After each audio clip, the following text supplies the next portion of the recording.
संपन्न में संपूर्ण समाधान दिवस आयोजन के दौरान दिव्यांग मोर्चा के राष्ट्रीय अध्यक्ष मोहम्मद कासिम की अगुवाई में दिव्यांग ई रिक्शा लेकर नई तहसील कार्यालय पहुंचे।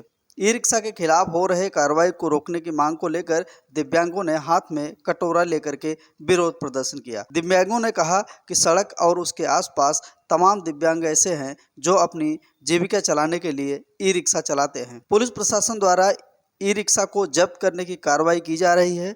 ई रिक्शा पर कार्रवाई होगी तो उसके सामने रोजी रोटी का संकट खड़ा हो जाएगा। इसलिए ई रिक्शा पर कार्रवाई नहीं हो जाए या फिर वित्तीय सहायता से पंजीकरण कराने के बाद ई रिक्शा का प्रबंध किया जाए। जी, मोहम्मद कासिम, राष्ट्रीय अध्यक्ष दिव्यांग मोर्चा। आज ये आप संबल तहसील दिवस में आप आए हैं, क्या मामला है, क्या मांगे हैं आपकी?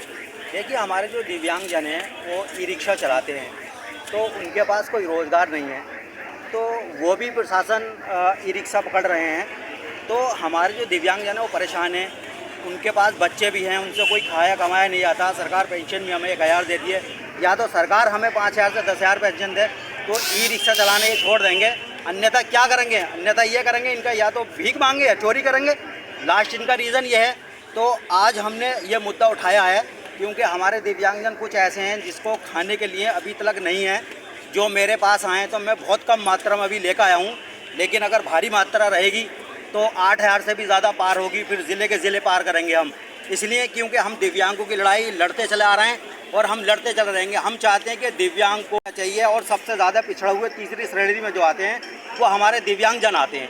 तो हम चाहते हैं कि हमारे दिव्यांगजनों को रिक्शा नहीं पकड़ा जाए, कहीं से कहीं रिक्शा नहीं पकड़ा जाए। अगर रिक्शा पकड़ता है तो हम रोड जाम भी करेंगे, धरना प्रदर्शन भी करेंगे, यहाँ से लेकर लखनऊ से लेकर दिल्ली तक करेंगे। लेकिन हम अपने दिव्यांगजनों को हर फैसिलिटी से मैं तैयार हूँ, और जब मुझे बुलाते हैं मैं तब उनके लिए आ जाता हूँ। तो उसी के माध्यम से हम आज दिव्यांगजनों को लेकर आए हैं, और हमारे दिव्यांगजन बहुत परेशान हैं। इसी माध्यम से इनके पास क्या है आप ज़रा एक बार पूछिए, क्योंकि इन्होंने कटोरा अपने हाथ में ले लिया है। लास्ट इनका ये है, अगर इनका टिर्री रिक्शा बंद किया जाएगा तो ये भीख मांगेंगे, इसके अलावा कुछ नहीं कर सकते। ये ज्ञापन किसको देना है यहाँ पर? ये ज्ञापन जिलाधिकारी साहब को देना है, उन्हीं से हम बात करेंगे। और अगर इन्होंने ई रिक्शा पकड़ लिया तो ये क्या करेंगे? या तो सरकार हमें रोज़गार देवे जिससे ताकि हम अपना पालन पोषण उससे कर सकें, अब नहीं तो फिर हम भीख मांगेंगे अगर हमारे रिक्शा पकड़े गए।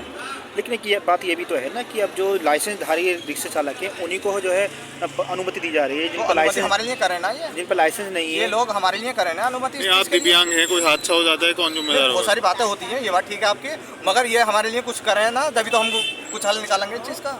या तो लाइसेंस बना के दें हमारा, या कुछ रजिस्ट्रेशन करके दें जिससे ताकि हमें सुकून हो सके। अभी ये क्या, अब आप लोग आए दिन कभी कहीं पकड़ लेते हैं, कभी कहीं पकड़ लेते हैं, ये कौन सा तरीका है आपका? क्या मामला है? समस्या ये है कि सर हमारे रिश्ते पकड़े जा रहे हैं। हम दिव्यांग जो है तुम आपसे दोनों टाँगों से 80% है। अच्छा, तो सर भीख मांगे, क्या करें हम? क्या आपकी मांगे? मांग यही है कि हमारे रिश्ते में पकड़े जाओ। अब हाथों में ये कटोरी लाए हैं, कटोरी लाए तो तुम भीख मांगे, फिर जब हमारे रिश्ते को कट जाएंगे तो हम भीख ही मांगेंगे। सड़क पर खड़े होकर क्या करेंगे बताइए? कटोरी में भीख मांगेंगे आप? हाँ,